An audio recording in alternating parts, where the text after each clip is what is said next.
Hello students, welcome to my YouTube channel and very warm welcome and very happy and prosperous Deepavali for all of you.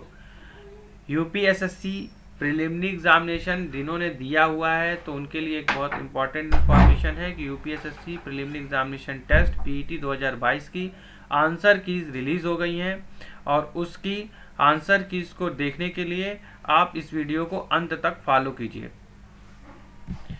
तो जिन्होंने भी PET का exam दिया है, सबसे पहले पीईटी का एक बेसिक मीनिंग यही है कि जब जो लोग भी यूपीएसएससी की वैकेंसीज़ के लिए अप्लाई करना चाहते हैं तो उसका प्रिलिमिनरी गेट अब पीईटी हो गया है। पीईटी के फॉर्म्स में यूपी पीईटी को क्लियर करेंगे। ये प्रिलिमिनरी एग्जामिनेशन टेस्ट है, इसको क्लियर करने के बाद जो भी वैकेंसीज़ हैं यूपीएसएससी की साइट में निकलेंगी वो सारी वैकेंसीज़ के लिए आप लोग एलिजिबल होगे और फिर वो फॉर्म आप भर पाओगे।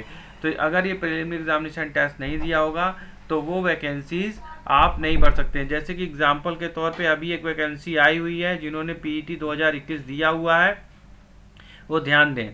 पीईटी 2021 जिन्होंने दिया हुआ है उनके लिए एक वैकेंसी है, ये है वन दरोगा की वैकेंसी निकली हुई है। इसमें मिनिमम एज क्वालिफिकेशन 21 साल है, मैक्सिमम एज क्वालिफिकेशन 40 साल है। और इसमें देखिए only those candidate who have appeared in the preliminary eligible test PT 2021 and have valid scorecard are eligible to apply against this advertisement। जिसके पास 2021 के PT का वैलिड स्कोर कार्ड होगा वो इसके लिए अप्लाई कर पाएंगे।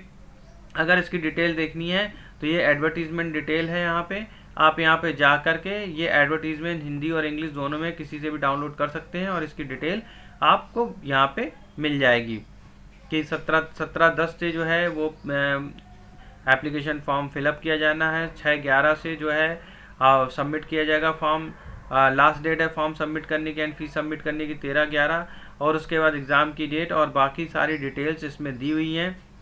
ऑनलाइन एप्लीकेशन फॉर्म है पूरा ये। और जिन्होंने यूपी पीईटी दिया हुआ है, यूपीएसएससी पीईटी दिया हुआ है वो इस फॉर्म के लिए वन दरोगा की भर्ती के लिए एलिजिबल हैं। आप जाके यहाँ से डाउनलोड कर सकते हैं डिटेल सारी और फॉर्म को फिलअप करके वैकेंसी की डिटेल जो है वो देख सकते हैं, सिलेबस देख सकते हैं, एप्लीकेशन रजिस्ट्रेशन फॉर्म देख सकते हैं और यहाँ पे ये देख सकते हैं कि क्या क्या इसमें ग्रेड पेमेंट क्या होगी। ये जो एज लिमिट है 21 से 40 साल की है। अनारक्षित जो है 288 सीटें हैं, अनुसूचित जाति के लिए 160 है, जनजाति के लिए 20 है, पिछड़ा वर्ग के लिए 163 है, ईडब्ल्यूएस इकोनॉमिक वीकर सेक्शन के लिए 70 सीटें हैं। कुल पद 701 हैं। स्थायी अस्थायी पद दोनों हैं, इसमें कॉन्ट्रैक्चुअल जॉब्स भी हैं। तो वो अगर काफ़ी डिटेल में पढ़ सकते हैं कि इसमें किस तरह की वैकेंसी है, कॉन्ट्रैक्चुअल है और ये या फिर परमानेंट वैकेंसी है, ये आप इस डिटेल में जाकर के पढ़ सकते हैं। ठीक है, तो आज हम डिस्कस कर रहे हैं आंसर कीज की। जो 2022 का आपने यूपी पीईटी का एग्ज़ाम दिया हुआ है उसकी आंसर कीज के लिए हम डिस्कशन करते हैं। यहाँ पे हम आंसर कीज फटाफट से देख लेते हैं और देखते हैं, टैली करते हैं हमारे कितने क्वेश्चन सही हैं। तो जो लोग आंसर कीज देखना चाहते हैं देखिए राइट साइड में, देखिए सही upssc.gov.in में राइट साइड में देखिए यहाँ पे ये आ रहा है, क्लिक किया टू डाउनलोड द डॉक्यूमेंट। उसके बाद विज्ञापन संख्या 4 परीक्षा 2022 प्रारंभिक अर्हता परीक्षा 2022 की दिनांक 16/10/2022 द्वितीय पाली की कुंजी देखने के लिए आप यहाँ क्लिक करेंगे। तो यहाँ पे आप जैसे रिजल्ट पे जाएंगे व्यू में तो आपको जो पीईटी का रिजल्ट है वो पूरा का पूरा यहाँ पे डाउनलोड कर सकते हैं, आप देख सकते हैं। तो इसमें अभी रिज़ल्ट में ये इस तरह से आप रिज़ल्ट यहाँ पे जाके देख सकते हैं। मैंने रिज़ल्ट जो है डाउनलोड कर रखा है। मैं आपसे सीधे सीधे क्वेश्चन से ही डिस्कशन कर देता हूँ कि क्या क्या क्वेश्चन, इसके आंसर कीज क्या हैं। तो इसमें देखिए ये उत्तर प्रदेश अधीनस्थ सेवा चयन आयोग पीईटी लखनऊ प्रारंभिक परीक्षा 2022 मास्टर सेट जो है उसकी आंसर की जो है यहाँ पर देखिए 16/10/2022 दिनांक प्रथम पाली की जो परीक्षा हुई है उसका रिजल्ट जो उसकी जो आंसर की है वो ये है। उसमें 16/10/2022 की जो प्रथम पाली की परीक्षा हुई है उसका रिजल्ट इस तरह से देख सकते हैं इसमें। तो यहाँ पे जो फर्स्ट क्वेश्चन है इसमें, हड़प्पा सभ्यता के दौरान डार्लिंग्स गर्ल नर्तकी की कांस्य प्रतिमा बनाने के लिए तकनीक का प्रयोग किया गया था। किस तकनीकी की प्रयोग किया गया था? मोम लोपी ढलाई कास्टिंग का प्रयोग किया गया। Which techniques was use for making the bronze statute of dancing girl during the Harappa civilisation? Lost wax casting. Lost waste casting या मोम लोपी ढलाई कास्टिंग का प्रयोग किया गया था। ये ऑप्शन में इसका आंसर 1 का ये है। दूसरा क्वेश्चन था गौतम बुद्ध को ज्ञान किस नदी के तट पर प्राप्त हुआ था? तो निरंजना नदी के तट पर गौतम बुद्ध को ज्ञान प्राप्त हुआ। तो बहुत ही बेसिक सा पेपर होता है इसका, काफ़ी इजी पैटर्न आता है। मैंने बहुत शॉर्ट में इसके नोट्स बनवा रखे हैं, उन्हीं से सारा पेपर आया है इसका। हर्षवर्धन शासनकाल के दौरान निम्नलिखित में से कौन सी राजधानी थी जो थानसेन से स्थानांतरित हुई थी? तो ये कन्नौज है। हर्षवर्धन के शासनकाल के दौरान निम्नलिखित में कौन सी नई राजधानी जो थानसेन में स्थानांतरित हुई थी? वो कन्नौज है। निम्नलिखित में से किस सेना की ताकत छापामार रणनीति थी? मराठा की थी। सबको पता है मराठा, काफ़ी लोगों का सही भी होगा मेरे हिसाब से। ब्रिटिश ने अंग्रेजों में किस भाषा को भारतीय समाज में प्रस्तुत करने की उत्सुकता दिखाई थी? तो इंग्लिश लैंग्वेज में। ब्रिटिश थे तो अंग्रेज थे तो अंग्रेजी में ही दिखाई होगी। ये तुक्का भी इसने मारा होगा तो इंग्लिश ही मारा होगा मेरे हिसाब से। पूर्ण स्वराज की मांग करने वाले प्रथम कार्यकर्ता का नाम बताइए? तो ये हसरत मोहानी थे सबसे प्रथम कार्यकर्ता। निम्नलिखित में से किसे स्वदेशी आंदोलन का प्रमुख कारण माना जाता है? तो बंगाल को विभाजित करने का निर्णय, the decision of dividing Bengal. बंग जो आंदोलन हुआ था, तो बंगाल को विभाजित करने का जो decision of dividing Bengal, 7th question का आंसर ये है। बंगाल को विभाजित करने का जो ये था, ये प्रमुख कारण था स्वदेशी आंदोलन का, बंगाल विभाजन। खिलाफत मुद्दे को उठाने के लिए महात्मा गांधी के निर्णय के पीछे मुख्य कारण क्या था? हिंदुओं और मुसलमानों के बीच में अधिक एकता लाने का प्रयास करना। भारत सरकार अधिनियम 1935 में प्रावधानों में ब्रिटिश सरकार के अंतिम अधिकार का एक उदाहरण कौन सा है?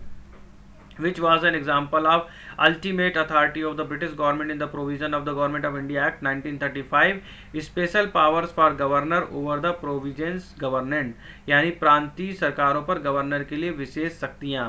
9th क्वेश्चन फटाफट डिस्कस करते हैं। 10th क्वेश्चन, फॉरवर्ड ब्लॉक की स्थापना सुभाष चंद्र बोस ने की थी। 10वां क्वेश्चन, ठीक है, लक्षद्वीप की राजधानी निम्नलिखित में से कौन सी है? तो इसकी राजधानी है कवरत्ती। भारत में निम्नलिखित में से किस स्थान पर दिन और रात तापमान में व्यापक अंतर पाया जा सकता है? थार मरुस्थल में दिन और रात के तापमान में व्यापक अंतर पाया जा सकता है। विश्व को कितने प्रमुख काल क्षेत्र में विभाजित किया गया? 24। निम्नलिखित में कौन सा जनसंख्या परिवर्तन घटक नहीं है? रुग्णता। Which of the following is not the component of the population change? Morbidity, right.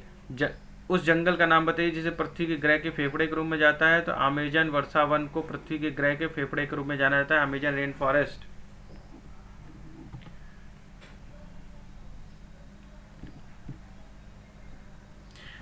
स्थिरता के साथ विकास के उद्देश्य में निम्नलिखित में कौन सी पंचवर्षीय योजना शुरू की गई थी? चौथी पंचवर्षीय योजना इसका आंसर है। निम्नलिखित में से किस व्यक्तियों के समूह की व्यक्तित्व वाले व्यवसाय शामिल हैं? तो प्राइवेट सेक्टर है जिसमें व्यक्तियों के समूह के स्वामित्व वाले।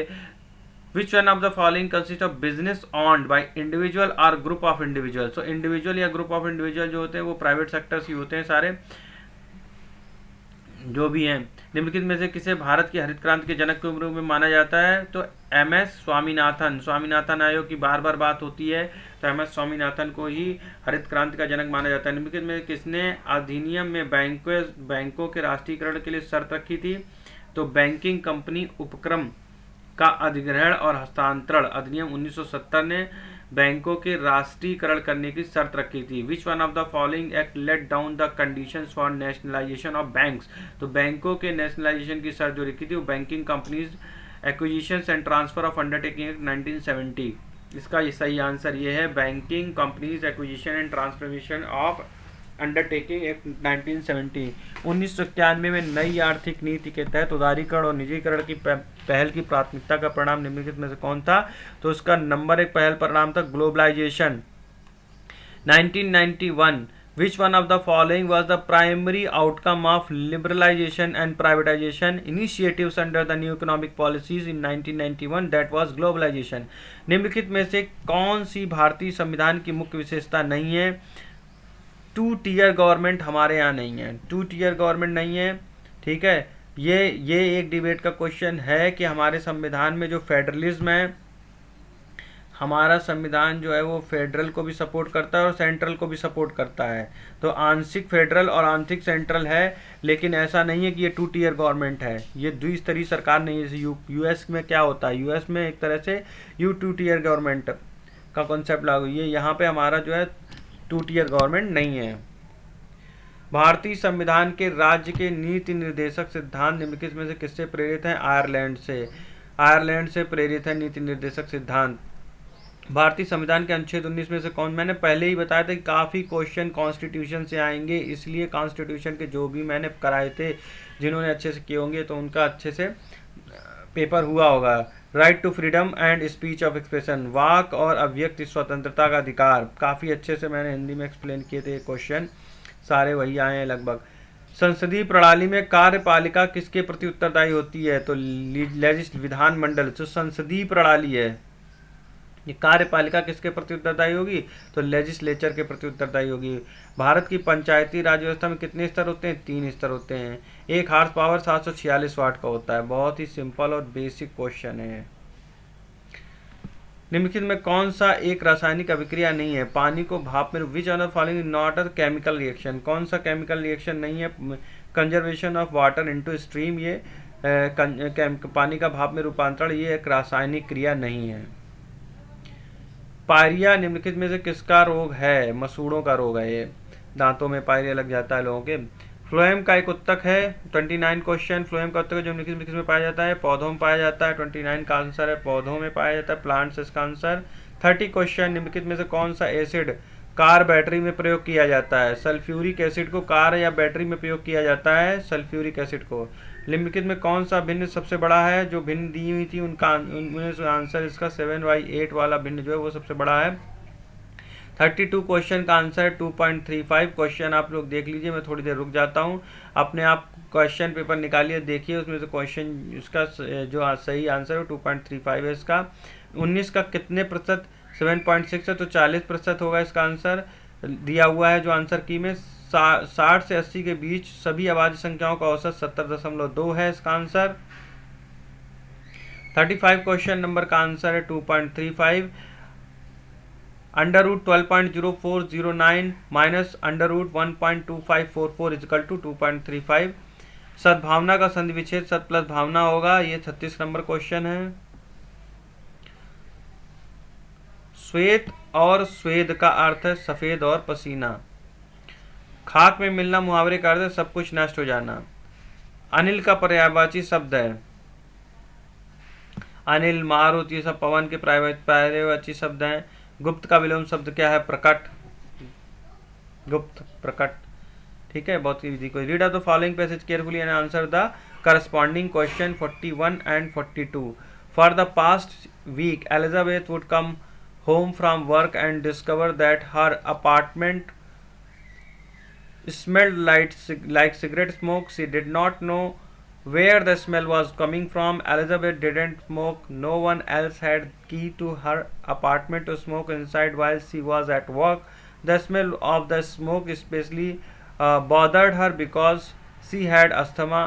One day Elizabeth stayed home from work because she was expecting a package. When she woke up the morning, the apartment smelled fired. At 1 in the afternoon, Elizabeth went into the kitchen to make a sandwich for lunch.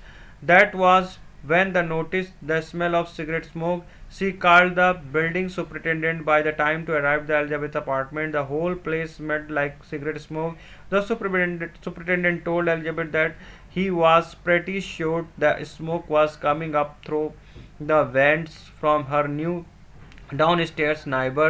The new neighbor was a smoker, and the superintendent told Elizabeth that there was nothing to be done. The building was really old and vents couldn't be sealed, and it's also perfectly legal for the downstairs neighbors to smoke in the apartment. He suggested that Elizabeth should buy an air filter and see if would help. Elizabeth bought an air filter but didn't find it to be enough. Her asthma was getting worse. Her cloth and furniture were beginning to smell like cigarette smoke too. Elizabeth decided to go downstairs to talk to the neighbor. She was going to ask him not to smoke in the apartment. Elizabeth knocked on the door. When she opened the door, a huge wave of cigarette smoke came out. Elizabeth began coughing violently. The neighbor gave Elizabeth a disgusted look. Are you trying to get me sick? The neighbor asked her. Elizabeth couldn't believe what he was saying. No, but you are, she said. So algebra suffering from very easy question. कई बार इसमें देखो मैंने इसलिए पूरा question पढ़ा कि question जो भी इंग्लिश का पैसेज हो अगर इजी पढ़ने में बहुत इजी होता है और काफ़ी जल्दी आप लोग इसका आंसर निकाल सकते हैं. तो इसमें देखिए algebra suffering from asthma. Algebra's new neighbour lived in downstairs. देखिए यहाँ पे new neighbours lived in downstairs. पहली बार में ही डाउन स्टेयर्स पढ़ा था तो डाउन स्टेयर्स आया. Choose the correct synonym. इसका आंसर होगा आइल. आइल का होगा बेसमेंट, राइट. इसका आंसर होगा basement. Choose the correct antonym of mourn. Mourn का करेक्ट एंटोनिम होगा जॉय. मर्न. मर्न मतलब कि शोक और जॉय मतलब आनंद. Give the word substitute of the following. One who sell articles at public sales. ठीक है, इसका आंसर होगा ये, नोट कर लीजिए, देख लीजिए सही अगर आपका है तो चेक कर लीजिए. ठीक है, एक मिनट, मैंने थोड़ा जल्दी निकाल दिया, सॉरी. दोनों कथनों को पढ़ें और तय करें कि कौन सा उत्तर विकल्प इन दोनों कथनों के बीच के संबंधों को सही ढंग से दर्शाता है. पहला कथन है पुलिस प्राधिकरण ने हाल ही में शहर में सुबह के समय चौकसी बढ़ा दी है. दूसरा है शहर के छोटे मोटे अपराधों घटनाएं काफ़ी कमी आई है. कथन एक कारण और कथन दो इसका प्रभाव है. तो read the both statement and decide which of the following answer choice correctly the relationship between दो स्टेटमेंट. स्टेटमेंट कह रहा है पुलिस अथॉरिटी हैज़. देखो कथन और कारण है. कथन है पुलिस प्राधिकरण ने हाल ही में शहर में सुबह सुबह चाक चौकसी बढ़ा दी है और छोटे मोटे अपराधों घटना कमी आई है. Statement one is the cause and statement two is the effect. तो काज क्या है कि कारण क्या है कि भैया पुलिस ने चौकसी बढ़ा दी है, उसका परिणाम क्या हुआ है कि जो छोटे मोटे अपराध हैं वो नहीं हो रहे हैं. फिर 47 क्वेश्चन कह रहा है गोपी ने विवेक से कहा वह व्यक्ति मेरी माँ के इकलौते भाई का पिता है. गोपी उन्हें क्या कहेगी? गोपी ने विवेक से कहा वह व्यक्ति मेरी माँ के इकलौते भाई का पिता है. तो इसका मतलब है मैटरनल ग्रैंडफादर, नाना जी. इसमें से ऑड वन चुने. देखिए ऑड वन चुनने का कितना सही फार्मूला है कि जो ऑड चूज करना है तो 3, 13, 17, 23, 33 एंड 67. तो इसमें से जो भी आप तो टेंडेंसी अपनाई है वो देख सकते हैं कि जैसे 3 है इसमें, तो इसका सही आंसर है 33. 33 is the odd one. 3, 13, 17, 23 and 67. इनमें देखिए सबसे इजी गोइंग है ये आंसर. इसका पिक करना बहुत इजी है कि अगर 3 को देखिए तो किसी से डिवाइड नहीं होता, 13 भी किसी से डिवाइड नहीं होता, 17 भी किसी से डिवाइड नहीं होता, 23 भी किसी से डिवाइड नहीं होता, 67 भी किसी से डिवाइड नहीं होता है. लेकिन इसमें एक 33 ऐसा नंबर है जो 3 से डिवाइड हो रहा है, तो इसलिए ये ऑड वन हुआ. तो इसका सही आंसर क्या होगा? 33. तो 49 क्वेश्चन है